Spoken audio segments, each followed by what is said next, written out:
हाँ, तो कैसे हैं आप लोग? उम्मीद है आप लोग बहुत अच्छा होंगे, मस्त होंगे, स्वस्थ होंगे, बेस्ट होंगे, ज़बरदस्त होंगे। देखिए बाबू, आज के इस लेक्चर में हम लोग डिस्कस करेंगे साइंस। क्या चीज़ें बोलो तो साइंस, मतलब क्लास 10 के साइंस के ऊपर डिस्कस करने वाले हैं, ठीक है। जैसा कि आप लोगों को पता है कि जो साइंस है 10वीं क्लास का, ये तो बहुत आसान है कि नहीं है ना। लेकिन आपको लगता नहीं होगा, लेकिन मैं हूँ ना, तो आपको आसान करके दे दूंगा। आपको घबराने की कोई बात नहीं है। जैसा कि आप लोगों को पता होगा कि आपका एग्ज़ाम जो है भाई 4-5 महीना बच चला है कि नहीं है। लेकिन मैं आप लोगों को जो है सर आसान पूरा विश्वास के साथ कहता हूँ कि जितना हो सके मेरे से आपको क्लियर कराने का प्रयास करूँगा, ठीक है। ये बात नहीं है कि मैं पूरा टोटली आपको माइंड वे में डाल दूंगा। डालने का मतलब पूरा टोटल जो कॉन्सेप्ट है आपके माइंड वे में डालने का प्रयास करेंगे, ठीक है ना सर। समझिएगा बात को। अब देखो मेरे भाई, अब यहाँ पे हम लोग जानेंगे कि साइंस क्या होता है। क्या चीज़ है मेरे दोस्त? साइंस। क्या चीज़ है बाबू? साइंस। तो साइंस को पहले हम लोग समझते हैं कि साइंस क्या होता है। तो आप लोग हेडिंग डालिएगा मेरे दोस्त, साइंस, SCIENC। साइंस का मतलब यहाँ पे विज्ञान से है। साइंस का मतलब क्या मेरे भाई? विज्ञान। समझ के बात को ना। तो ऐसे अगर मैं विज्ञान की बात करता हूँ मेरे दोस्त, तो विज्ञान का पहले इसके डिफिनीसन को हम लोग समझते हैं कि विज्ञान होता है क्या, ठीक है। तो विज्ञान जो होता है ना मेरे दोस्त, वी प्लस में ज्ञान से मिलकर के बना हुआ है। किससे मिलकर के बना हुआ है? वी प्लस में ज्ञान। मतलब वी का मतलब होता है मेरे दोस्त, वी का मतलब होता है विशेष। वी का मतलब क्या होता है मेरे दोस्त? विशेष होता है। वी का मतलब क्या होता है? विशेष। जबकि ज्ञान का मतलब आप लोगों को पता ही है कि ज्ञान का मतलब क्या होता है? ज्ञान होता है कि नहीं है? होता है ना। इसका मतलब कि जो विशेष ज्ञान होता है ना सर, उसी विशेष ज्ञान को हम लोग क्या बोलते हैं? विज्ञान बोलते हैं। उसी विशेष ज्ञान को क्या बोलते हैं मेरे दोस्त? विज्ञान बोलते हैं। लेकिन अगर ये डिफिनीशन अगर किसी से बताओगे तो आपको कहेगा कि गधा है। क्या है बबुआ? गधा है।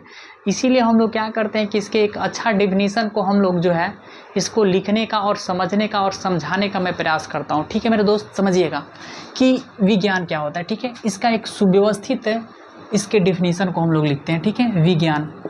विज्ञान आप लोग भी मेरे साथ में लिखते चलेंगे, ठीक है। विज्ञान। विज्ञान जो होता है, विज्ञान जो होता है किसी प्रयोगशाला में परीक्षणों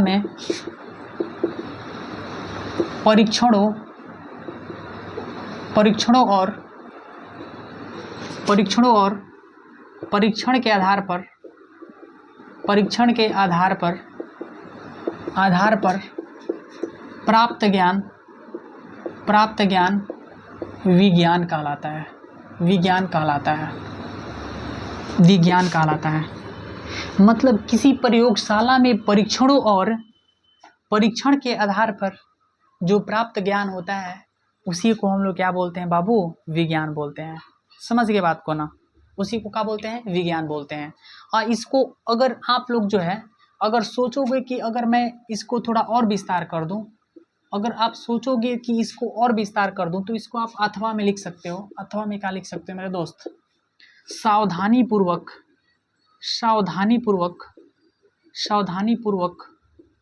और क्रमबद्ध तरीके से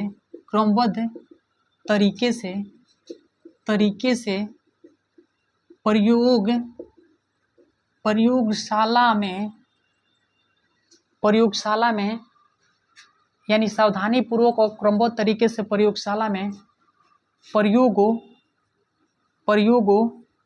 और परीक्षणों से प्राप्त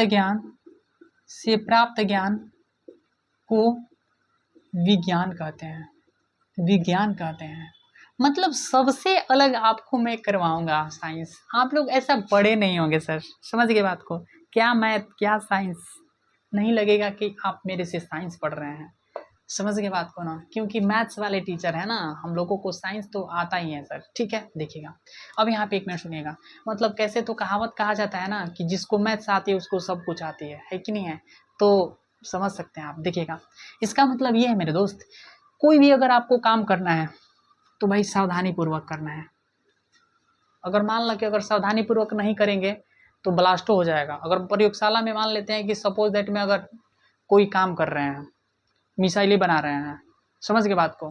तो जब मिसाइल बना रहे हैं बउआ, ऐसे तो प्रयोगशाला में हाँ मिसाइल बना सकते हैं, कोई दिक्कत नहीं, क्योंकि उसमें जितना भी उसका जो रासायनिक क्रिया होती है, समझ के बात को ना, एक्सपेरिमेंट तो आपका जो है प्रयोगशाला में ही किया जाता है ना। तो अगर मान लेते हैं कि वहाँ पे कोई जो तत्व हो गया आपस में रिएक्शन कर गया, और रिएक्शन करने के दौरान में क्या हो गया सर, ब्लास्ट कर देगा, तो भाई आपको सावधानी बरतना पड़ेगा ना। तो इसीलिए कहा जाता है कि कोई भी काम करना है तो सावधानी पूर्वक करना है, बात समझ गए ना।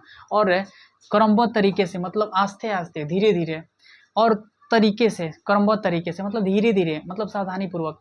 प्रयोगशाला में प्रयोगों और परीक्षणों से प्राप्त ज्ञान को क्या कहते हैं मेरे दोस्त, विज्ञान कहते हैं। क्या कहते हैं बोलो, विज्ञान कहते हैं, बात समझ गए ना। अब यहाँ पे जो विज्ञान हो गया, तो बाबू आगे अगर मैं बढ़ूँ तो विज्ञान को बाबू ना, इसको 3 गो भागों में बांटा गया। विज्ञान को कितने भागों में बांटा गया बाबू, 3 गो भागों में बांटा गया है। विज्ञान को कितने भागों में बांटा गया, 3 गो भागों में, ठीक है ना। तो विज्ञान को हम लोग समझते हैं, अगला टॉपिक ही डाल लीजिएगा, टॉपिक ही है, ठीक है ना। एक टॉपिक में विज्ञान का डिफिनीशन, दूसरा का टॉपिक में आप लोग विज्ञान को कितने भागों में बांटा गया मेरे दोस्त। तो विज्ञान को 3 भागों में बांटा गया है। विज्ञान को कितने भागों में बांटा गया, 3 गो भागों में। पहला जो है भौतिकी। भौतिकी क्या है मेरे दोस्त, भौतिकी। इंग्लिश में इसको फिजिक्स बोलते हैं, इंग्लिश में इसको क्या बोलते हैं, फिजिक्स बोलते हैं।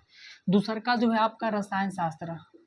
रसायन शास्त्र, रसायन शास्त्र, इंग्लिश में इसको केमिस्ट्री बोलते हैं। क्या मेरे बुआई बोलते हैं, केमिस्ट्री बोलते हैं, ठीक है ना।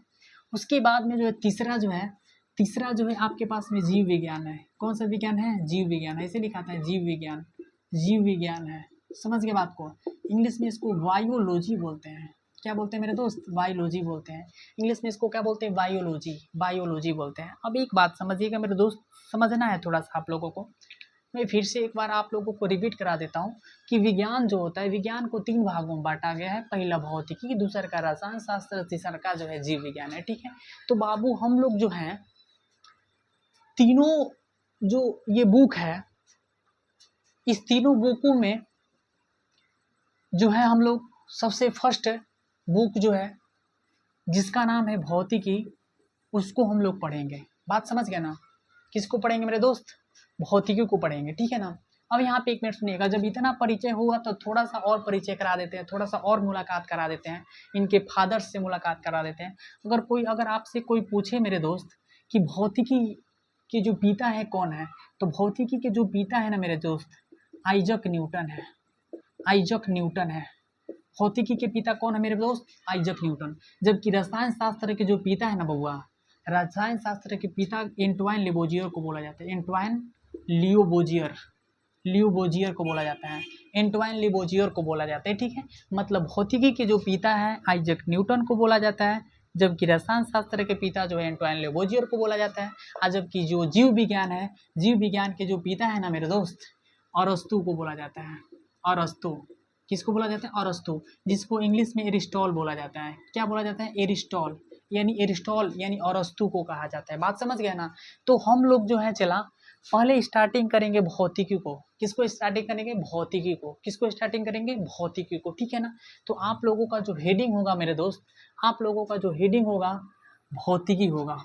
क्या होगा बोलो तो, भौतिकी। भौतिकी के बाद में जो है हम लोग क्या पढ़ेंगे मेरे दोस्त, रसायन शास्त्र पढ़ेंगे। रसायन शास्त्र के बाद में हम लोग पढ़ेंगे जीव विज्ञान को पढ़ेंगे। मतलब कि उम्मीद करेंगे कि आप लोगों का जो है डेली एक एक क्लास मैं देने का प्रयास करूं, ठीक है। और ऐसा कॉन्सेप्ट है ना, मतलब अपनी भाषा में एकदम रिलेट करके मैं पढ़ाऊंगा आप लोगों को, ठीक है। समझ के बात को, देखने के बाद में ही पता चल जाता है कि टीचर कैसन हो गया, ठीक नो। यही के चलते हमनी के जौन बात है एकदम बहुत निचोड़ दिए ओकरा के साइंस के, ठीक बा। और जहाँ से क्वेश्चन पूछो तो जैसे खींच के क्वेश्चन लेके पकड़ के ओकरा के तारा माइंड में डाल देंगे हम, समझ के बात को। और माइंड में जब डाल देंगे तो वहाँ पे आएगा ना, तो पटाख से नहीं एकदम माइंडों में से निकाल के मार दीजिएगा, टिप दीजिएगा। अब यहाँ पे ध्यान दीजिएगा। तो बाबू हम लोग जो है भौतिकी को पढ़ेंगे। किसको पढ़ेंगे जी, भौतिकी। भौतिकी का मतलब देखो यहाँ पे, एक मिनट, तो आप लोगों का जो होगा भौतिकी पढ़ेंगे हम लोग, भौतिकी, जिसको इंग्लिश में क्या मेरे दोस्त बोलते हैं, भौतिकी को फिजिक्स बोलते हैं। क्या बोलते हैं बाबू, फिजिक्स बोलते हैं, ठीक है। क्या बोलते हैं, फिजिक्स, ठीक है ना। अब देखिएगा, जैसे अगर मैं फिजिक्स की बात करता हूँ मेरे दोस्त, तो जो फिजिक्स शब्द की उत्पत्ति जो हुई है फ्यूजिज से हुई है। किससे हुई है बोलो तो, फ्यूजिज। फ्यूजिज किससे हुई है बोलो तो, फ्यूजिज से हुई है। किससे हुई है बोलो तो, फ्यूजिज। जिसका अर्थ होता है प्राकृत होता है। जिसका अर्थ क्या होता है बाबू? प्राकृत होता है। ये जो फ्यूजिज वर्ड है ना, ये ग्रीक वर्ड है। कौन सा वर्ड है मेरे भाई? ग्रीक शब्द है। कौन सा शब्द है बाबू? ग्रीक शब्द। ये फिजिक्स शब्द की उत्पत्ति जो हुई है फ्यूजिस शब्द से हुई है, जो कि एक ग्रीक वर्ड है। ठीक है मेरे दोस्त, जिसका अर्थ होता है प्राकृत। एक बार फिर से समझा देते हैं। फिजिक्स शब्द की उत्पत्ति ग्रीक शब्द फ्यूजिस से हुई है, जिसका अर्थ होता है प्राकृत होता है। जिसका अर्थ क्या होता है मेरे दोस्त? प्राकृत होता है। समझ के बात को ना? यानी एक बार फिर से मैं बता देता हूँ, आप लोगों को एकदम अपने माइंड में अपना सेट कर लेना है। यानी फिजिक्स शब्द की उत्पत्ति जो हुई है ग्रीक शब्द फ्यूजिस से हुई है, जिसका अर्थ होता है प्राकृत होता है। अगर मैं इसके डिफिनीशन की बात करता हूँ बाबू, डिफिनीशन की बात करूँ, डिफिनीशन का मतलब भौतिकी की परिभाषा की अगर बात करूँ तो भौतिकी का परिभाषा क्या होता है? देखो, भौतिकी का परिभाषा अगर मैं लिखने का प्रयास करूंगा तो एक बात समझ लेना, ये जो भौतिकी है किसकी शाखा है? विज्ञान की शाखा है, क्योंकि विज्ञान को इन 3 भागों में बांटा गया है। तो इसको हम लोग जब डिफाइन करेंगे तो हम लोग कैसे डिफाइन करेंगे आप लोग समझिएगा। इसको ऐसे डिफाइन करेंगे कि विज्ञान की जिस शाखा में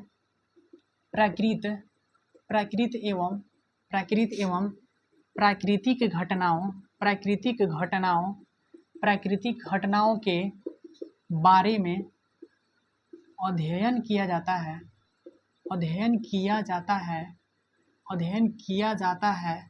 किया जाता है उसे भौतिकी कहते हैं।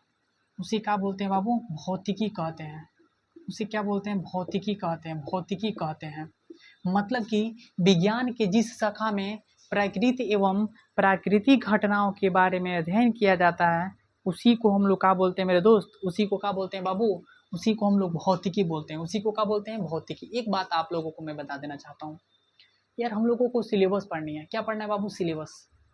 समझ के बात को ना? तो सिलेबस को सिलेबस के जैसा ही पढ़े हम लोग तो अच्छा रहेगा। बात है कि नहीं? अगर सोचेंगे इसके अंदर डीपली अगर घुसने का, बहुत ज़्यादा घुसने का, तो समय भी लगेगा। समझ के बात को ना? लेकिन वहाँ से क्वेश्चन नहीं पूछता है, मैं वहाँ से ही आप लोगों को बताऊंगा जहाँ से क्वेश्चन निकाल करके देता है। समझ के बात को ना? हम लोगों को पता रहता है कि कहाँ से निकाल करके देगा, आपको घबराने की कोई बात नहीं है। ठीक है, अब देखो, यानी कि परिभाषा की अगर मैं बात करूँ तो किसकी परिभाषा की मैं बात करूँ? भौतिकी की। तो भौतिकी का डेफिनेशन ही होता है विज्ञान की जिस शाखा में प्राकृत एवं प्राकृतिक घटनाओं के बारे में अध्ययन किया जाता है उसी को हम लोग क्या बोलते हैं? भौतिकी बोलते हैं। क्या बोलते हैं बाबू? भौतिकी। एक बार आप लोग नोट में लिख लीजिएगा या पॉइंट डाल करके लिखिएगा। आप लोगों को लिखना पड़ेगा कि भौतिकी के पिता आइजक न्यूटन को कहा जाता है। किसको कहा जाता है मेरे दोस्त? आइजक न्यूटन को कहा जाता है।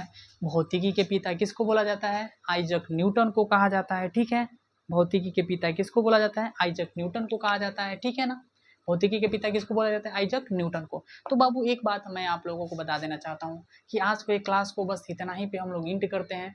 कल से हम लोग जो है इसके आगे और जो हमारा भौतिकी चैप्टर है उसमें कितना एक्सरसाइज है, कौन सा एक्सरसाइज आप लोगों को बहुत बहुत महत्वपूर्ण होता है, और महत्वपूर्ण की तो बातें सब हम बतेबे करेंगे, लेकिन साथ ही साथ कल हम लोग जो है 1 चैप्टर से स्टार्टिंग भी करेंगे। आप लोगों को मैं ऐसे ही बोल देता हूँ कि उसमें जो है 5 चैप्टर पढ़ना होता है। कितना चैप्टर पढ़ना होता है? 5 चैप्टर पढ़ना होता है। पहला चैप्टर रिफ्लेक्शन ऑफ लाइट, जिसको हिंदी में प्रकाश का परावर्तन बोलते हैं। दूसरा का चैप्टर प्रकाश का अपवर्तन, जिसको इंग्लिश में बोलते हैं रिफ्लेक्शन ऑफ लाइट बोलते हैं। जबकि तीसरा का जो चैप्टर है मानव नेत्र एवं रंग बिरंगी संसार है, जिसको इंग्लिश में human I and colourful world बोला जाता है। जबकि चौथी चैप्टर है उसको हम लोग क्या बोलते हैं? विद्युत बोलते हैं। विद्युत, जिसको इंग्लिश में इलेक्ट्रिक बोलते हैं। क्या बोलते हैं? इलेक्ट्रिक। जबकि 5वीं जो चैप्टर है हमारा वो है विद्युत धारा के चुंबकीय प्रभाव है। विद्युत धारा के चुंबकीय प्रभाव को इंग्लिश में magnetic effect of electric current बोला जाता है। उसके बाद में जो है आप लोगों का चैप्टर खत्म हो जाता है। ठीक है, तो आज की क्लास को बस इतना ही पे हम लोग एंड करते हैं। कल पुनः हम लोग इसके बाद में पढ़ेंगे। ठीक है, तब तक के लिए आप लोगों को जय हिंद जय भारत। अगर आप लोगों को ये क्लास अगर अच्छा लगा हो तो ज़रूर अपने दोस्तों के पास में शेयर करिएगा, क्योंकि हमारा तरीका ही कुछ अलग होता है पढ़ाने का। ठीक है, पुनः जय हिंद जय भारत।